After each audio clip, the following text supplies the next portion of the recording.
ഒരു ദിക്ർ ഞാൻ പറഞ്ഞു തരാം. ഇത് ഇന്ന് മുതലങ്ങ് പറയാൻ തുടങ്ങിക്കോ. ഈ പറയുന്ന ദിക്ർ നിങ്ങൾ പറഞ്ഞ അള്ളാഹു നിങ്ങൾക്ക് നൽകിയ നിഅമത്ത് മരിക്കുന്ന കാലം വരെ നിലനിർത്തി തരും. അള്ളാഹു ഭാഗ്യം തരുമാറാകട്ടെ.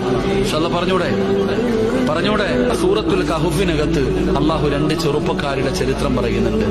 അതിനകത്ത് ഒരു ചെറുപ്പക്കാരൻ തന്റെ കൃഷിയിടം മുഴുവനും തന്റെ വിളവുകളൊക്കെ നഷ്ടപ്പെട്ടു പോയപ്പോ ഒരാളോട് പറയുന്നുണ്ട്, ഒറ്റ ദിക്ർ പറഞ്ഞിരുന്നെങ്കിൽ നിനക്കിത് നഷ്ടപ്പെടില്ലായിരുന്നു. നിങ്ങൾ ഖുർആൻ എടുത്തു നോക്കിക്കോ, ചരിത്രം പറയാൻ സമയമില്ല, അതുകൊണ്ട് ഞാൻ ദിക്ർ പറഞ്ഞു തരാം. മാഷാ അല്ലാ പറഞ്ഞോ, മാഷാ അല്ലാ ലാ ഖുവത ഇല്ലാ ബില്ലാ. ഒന്ന് പറഞ്ഞേ.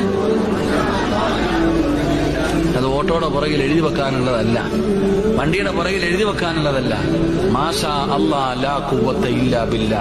വീട്ടിൽ കയറുമ്പോ പറയുന്നുണ്ടോ വീട് നിലനിൽക്കും, കാറിൽ കയറുമ്പോ പറയുന്നുണ്ടോ കാറ് നിലനിൽക്കും, കടയിൽ കയറുമ്പോ പറയുന്നുണ്ടോ കട നിലനിൽക്കും, ജോലിക്ക് പോകുമ്പോ പറയുന്നുണ്ടോ ജോലി നിലനിൽക്കും.